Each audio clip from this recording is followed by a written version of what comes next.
A major AEW return has been confirmed, and a former champion has demanded their AEW release. But first, Tony Khan has given an update on the return of CM Punk. Just days after winning the AEW World Championship at Double or Nothing, CM Punk would suffer from a foot injury that has kept him out of action ever since. Whilst we have an interim world champion in Jon Moxley, fans are eagerly awaiting the return of the Second City Saint to find out who is the true undisputed champion of All Elite Wrestling. Well, after Saturday's Ring of Honor Death Before Dishonor pay-per-view, AEW and ROH owner Tony Khan would discuss Punk's recovery during the media scrum, stating that things are going well, and he would say, "He's doing well in his recovery. He was at San Diego Comic-Con today. I didn't see his panel. We obviously saw that Bryan Danielson announced his return there. I don't know exactly what Punk said at the panel, but I know he's doing well in his recovery. I don't want to scoop anything that he might have said at the Comic-Con panel, but he's doing well. He's not behind in recovery. I wouldn't want to step on anything he's doing, but I haven't spoken to him since he did the panel. But going to the panel, he's on track, and we look forward to a great unification match when he's back, whoever the interim champion is."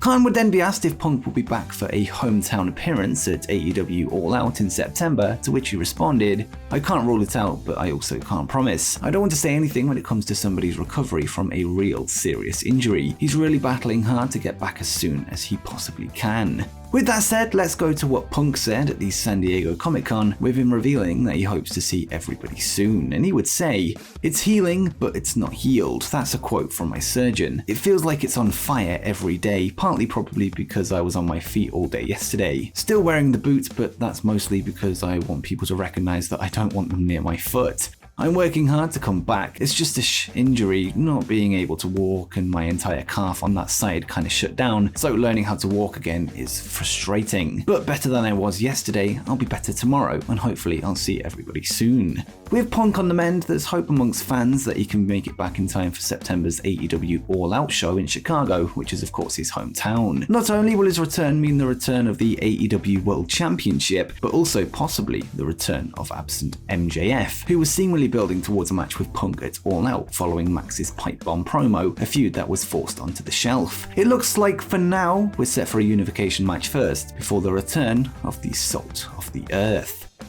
Next up, a major change has been made to a Ring of Honor faction. This past weekend at ROH Death Before Dishonor, Prince Nana would make his return to the promotion, announcing that he has purchased Tully Blanchard Enterprises, with him now becoming the manager of the group's members. The list of names includes Jonathan Gresham, Brian Cage, as well as Toa Leona and Korn, collectively known as the Gates of Agony. The group will now be known as the Embassy, a name used by groups led by the Prince throughout his time in Ring of Honor, with previous clients including names such as Abyss, Alex Shelley, Claudio Castagnoli, and even Tommaso Ciampa. Regarding the future of Tully Blanchard, Fightful Select are reporting that he was not at the show, although the reason for this is up in the air, and they would note, Fightful Select learned that Blanchard was not at the show. There were mixed messages as to whether or not Blanchard outright missed his travel, or there was confusion surrounding the travel, but we're told that Blanchard's prison ministry group was cited as the reason he wasn't there. Others said that he simply no-showed the event. It was added that Blanchard is now considered effectively gone from AEW and ROH moving forward. Tully would make his AEW debut back in July 2019 as the exclusive advisor to Shawn Spears, before later aligning with FTR in May 2020. When FTR's storyline fired Blanchard, he would show up at ROH Supercard of Honor as the manager of the Gates of Agony, before the debut of Brian Cage later that night, who also joined the group,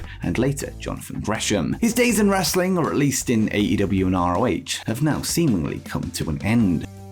And speaking of Jonathan Gresham, a brand new world champion has been crowned. This weekend's Death Before Dishonor event would open with a match for the ROH World Championship, where Jonathan Gresham would put his title on the line against Claudio Castagnoli of the Blackpool Combat Club. In the end, Castagnoli would win his first ever major world title when he defeated Gresham in just under 12 minutes, with Claudio celebrating with confetti falling from the sky. This is just his fourth match under the AEW ROH banner, with him making his debut at the Forbidden Door, where he would defeat Zack Sabre Jr. He would then compete in the Blood and Guts match just days later, before beating Jake Hager just under 2 weeks ago. The result confirms speculation that Jonathan Gresham was set to drop the ROH title after appearing at AEW Dark tapings without his belt, with the episodes set to air after Death Before Dishonor. It seems that this was a foreshadowing of things to come, with Claudio now leading the line in Ring of Honor.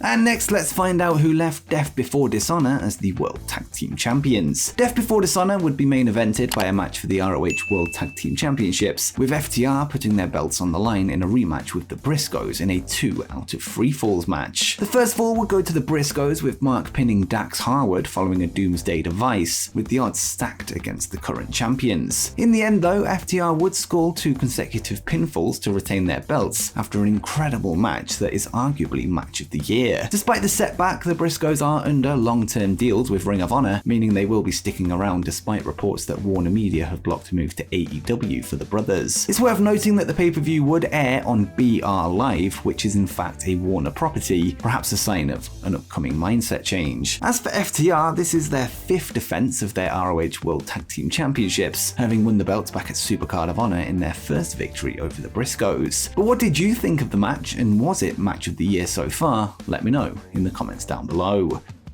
Next up, a match has been announced for the interim AEW World Championship. This Wednesday, AEW will host the Fight for the Fallen edition of Dynamite live from Worcester, Massachusetts, and it has been announced that Jon Moxley will put his interim AEW World title on the line, with him set to defend against former ROH World Champion Rush, with El Toro Blanco working his 3rd ever AEW match. Rush would compete in the Royal Rampage on June 26th before putting away Penta Oscuro on July 6th. He would most recently come out on top in a battle of the brothers, defeating his younger sibling Dragon Lee at ROH Death Before Dishonor this past weekend. He is currently on a 10-match unbeaten run across AEW, ROH, and Mexico, with him fighting for his 1st ever AEW title belt. For Moxley, this is his 2nd defense of his interim world championship, having defeated Hiroshi Tanahashi for the title at Forbidden Door before overcoming challengers Brody King and Konosuke Takeshita over recent weeks. Next up, a major AEW return has been confirmed. At Double or Nothing 2022, the first ever Anarchy in the Arena match would take place, where the Jericho Appreciation Society would take on Blackpool Combat Club in an all-out brawl. Unfortunately, the Combat Club's Bryan Danielson would suffer from a reported concussion, and he hasn't wrestled since. Given Bryan's past retirement due to head injuries, the news did have fans worried that he could once again be out of action for a long time. However, Danielson is now set to wrestle in the next few days. The American Dragon would appear at AEW's panel at San Diego Comic-Con this weekend, where he would announce that he will take on Daniel Garcia of the Jericho Appreciation Society on this Wednesday's edition of AEW Dynamite. Now that Bryan is back, there's hope that we can finally get the match with 2-time New Japan Cup winner Zack Sabre Jr., with the bout having originally been scheduled for the Forbidden Door event before he was replaced by the debuting Claudio Castagnoli. Either way, thankfully, Danielson is 100%, with Daniel Garcia set for arguably his toughest opponent to date.